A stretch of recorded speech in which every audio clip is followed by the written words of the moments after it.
My name is Eleanor Hayes, and if you had walked past me on a wet October evening 3 years ago, standing outside the Langham in London with mascara burning under my eyes and my right hand still wrapped around the silver ribbon of a birthday gift I had never opened, you would have thought I was just another woman trying not to cry in public. You would not have guessed that 10 minutes earlier, the man I had lived with for nearly 5 years had stood at the head of my birthday table, lifted a crystal glass, smiled at our friends, my mother, his investors, and 2 of my oldest colleagues, from the gallery, and announced that he was ending our relationship because he had found a more honest future with my younger sister, Charlotte. He said it the way people announce charity donations or engagement news, polished and confident, as though humiliation could become elegant if it wore the right cufflinks. I remember the details with a kind of cursed clarity, the amber light reflecting off the cutlery, the smell of rosemary butter from the lamb no one touched after that, the tiny crack in the corner of my wineglass, and Charlotte's face-powder blue dress. Pearl earrings I had bought her for her 27th birthday, chin lowered in a performance of shame so thin it was almost insulting. Daniel never looked nervous. That was the part one hated most. He looked relieved, then he kept talking. He told the room I had become too consumed by my work as senior curator at Blackstone Contemporary, that I measured life in exhibitions and donor dinners, that I had no instinct for family, softness, or sacrifice. He said Charlotte understood him in ways I never had. He said being with her made him feel chosen, while being with me had often made him feel managed. A few people laughed at first because they assumed it was a badly judged joke, then the silence came down hard. My mother went white. One of Daniel's business friends actually muttered, "Christ." And I sat there, back straight, fingers numb, hearing my own pulse in my ears while my sister, the same woman who had spent weekends in my flat, borrowed my coats, cried on my sofa over failed auditions and unpaid rent, reached for Daniel's hand under the table, not hiding it now because the performance was over. I did not scream. I did not throw a drink. I did not give them the collapse they were expecting. I rose, thanked everyone for coming in a voice so calm it frightened even me, picked up my bag, and walked out before anyone could touch my arm and offer me the kind of pity that stains worse than cruelty. The truth came later, as truth usually does, not in one dramatic revelation but in the ugly administrative paperwork of betrayal. Over the next 6 weeks, while I stayed in Bath with my university friend Marianne and told almost no one where I was, I discovered that Daniel had not simply fallen in love with Charlotte. He had negotiated her. My father had retired from Hayes Marine Logistics a year before, but Charlotte had recently been named a public face for the family's expansion fund. And Daniel, whose property technology startup had been running on charm, debt, and exaggerated forecasts, had been quietly meeting her and one of our family's outside advisors for months. Emails I found in a synth tablet he had forgotten to log out of revealed introductions, investment discussions, and a draft memo outlining how a marriage between Charlotte Hayes and Daniel Mercer would stabilize market perception around his company. Stabilize. That was the word. Not love, not commitment, not future. Stabilize. There were bank transfers too, routed through a consultancy retainer that made no commercial sense, and voice notes Charlotte sent Daniel when she thought I was in Manchester for work, laughing about how Ellie will be too proud to make a scene. That one I listened to only twice because the second time nearly made me sick. What broke me was not just that they had chosen each other, it was that they had chosen spectacle. They had calculated the room, the timing, the audience. My birthday dinner had not been an emotional accident. It had been a stage, and I had been cast as the woman too cold, too ambitious, too difficult to keep. For a month I did almost nothing except collect and organize. Marianne thought I should go public immediately.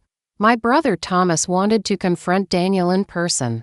My mother called crying, then called again to ask me not to destroy the family, because she had not yet accepted that the family she was begging me to preserve had already been sold from the inside. But I was not interested in noise. Noise gives liars room to hide. I wanted precision. I hired a forensic accountant using money from a trust my grandmother had left me. I had a solicitor review the agreements tied to a flat Daniel and I had purchased in Clerkenwell, where my contribution had been significantly higher than his despite his repeated public claims that we had billed everything equally. I archived phone records, company registry updates, event invitations, and correspondence from a PR agency that had been preparing a carefully sanitized narrative about Daniel and Charlotte's unexpected but genuine connection. Every lie they told made my job easier because liars never know how much paper they leave behind. By January, the gossip had changed shape. People who once called to check on me stopped calling. Social media did what it always does, it edited pain into a digestible plot. Charlotte posted black and white engagement photographs taken in the Cotswolds. Daniel rebranded his company with fresh investor confidence. And people who barely knew us began talking about one relationship ending and another beginning. As though this had all been weather and not treachery, I stayed absent on purpose.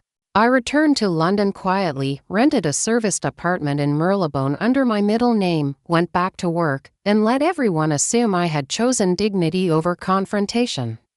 They mistook my silence for surrender. That misunderstanding became my greatest advantage. In March, an embossed envelope arrived at the gallery reception addressed to me in Charlotte's handwriting. She invited me to the wedding at Somerset House in June. The message inside was breathtakingly false in its tenderness. She wrote that life had taken painful turns for all of us, that she hoped time had softened things, and that my presence would mean a great deal because no chapter can begin cleanly without grace. I read it twice, then laughed so suddenly that my assistant looked up from her desk. Grace, what Charlotte wanted was absolution in heels. She wanted me in the room as proof that the story had settled, that the wronged woman had accepted her role and moved on quietly enough not to disturb the floral arrangements. Daniel wanted something even simpler. He wanted legitimacy. By then his company was mid-acquisition talks with an American logistics platform, and photographs from a flawless society wedding, attended by the Hayes family and uncontested by the ex-partner he had publicly humiliated, would be more useful to him than any legal statement, so I accepted. For the next 10 weeks, I prepared the way one prepares for surgery, carefully, without romance, with a clear understanding that clean cuts matter more than dramatic gestures. Through my solicitor, I finalized the recovery of my financial interest in the Clerkenwell property and arranged for notice of Daniel's undeclared liabilities to be delivered not before the wedding, but on the morning of it. Through the forensic accountant, I prepared a summary of the consultancy payments linked to Charlotte's family office and the misleading disclosures in Daniel's investor materials. Through a journalist I trusted at the Financial Herald, I arranged an embargoed packet of documents to be reviewed by her investigations desk with instructions to publish only if independent verification cleared. I was not going to make accusations in a ballroom and hope outrage carried them. I was going to place facts into systems built to survive outrage.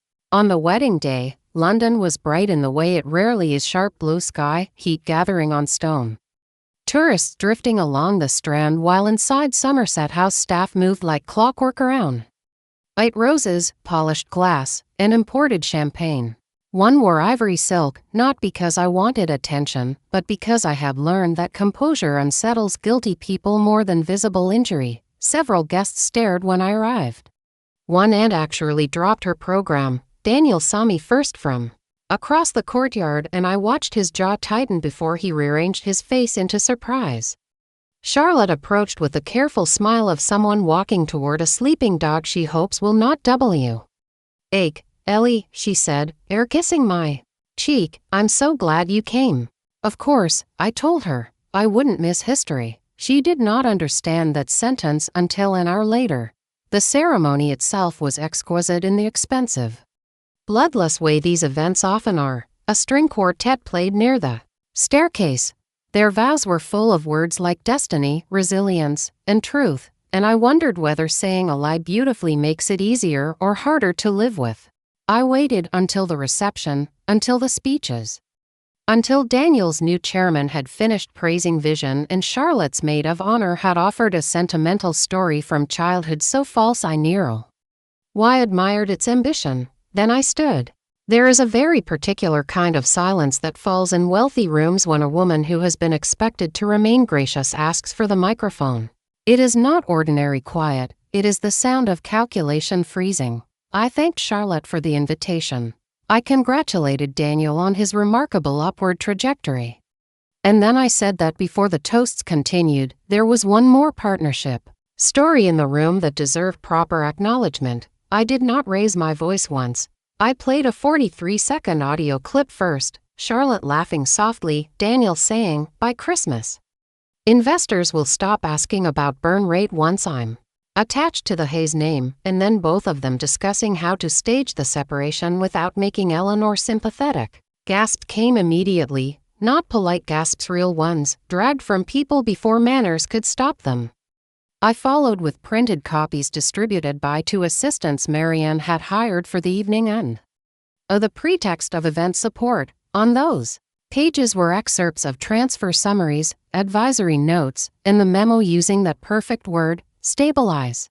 I explained that Daniel had accepted disguised payments while presenting himself as an independent founder. That Charlotte had participated in concealing a relationship while benefiting from a narrative designed to damage my reputation, and that further documentation had already been submitted to relevant legal and financial parties. By the time I reached the final sentence, Daniel had gone from gray to a color I can only describe as vacancy. Charlotte whispered my name. Once, not in apology, but in disbelief, because people like her always think consequence is a language spoken only to others. Around us, phones lifted. Daniel's chairman stepped back from him as though corruption might be catching. My mother began to cry. Thomas, for the first time in months, looked at me not with worry, but with something like recognition. I placed the microphone down exactly where I had found it, no threats, no insults, no scene beyond the truth itself. Then I left through the central archway into the sunlight, where the city, gloriously indifferent, carried on. By Monday morning, Daniel's acquisition talks had been suspended pending investigation. By Wednesday, the first article was live. By Friday, Charlotte had vanished from public view, and the family office released a statement about governance reviews and personal misconduct. People asked if I felt triumphant. I didn't. Triumph is to celebratory a word for watching masks fall off people you once loved. What I felt was clean. That is the closest word, clean in the way a room feels after smoke has cleared. Clean in the way your lungs feel after finally leaving somewhere you had been suffocating for too long. I did not ruin Daniel and Charlotte. Greed ruined them. Cowardice ruined them. Their certainty that I would protect the family myth while they profited from my silence that ruined them. I was merely the witness who stopped cooperating. These days I live in Edinburgh for most of the year and split my time between consulting on private call lections and teaching a small seminar on ethics in cultural institutions, which is either poetic or absurd depending on how dark your humor is. I have learned that betrayal is rarely just about heartbreak, it is about narrative theft. Someone tries to write you as weak, excessive, difficult, forgettable. Surviving it means taking authorship back with discipline, not volume. If you are listening to this and you have ever been publicly diminished by people who relied on your decency, remember this: silence is only defeat when it hides fear. Used properly, silence is evidence gathering. It is strategy. It is the distance required to choose an ending that belongs to you. I once thought love would be the foundation of my life. Now I know something stronger is self-respect, and once you rebuild on that, no one can sell your future without your permission.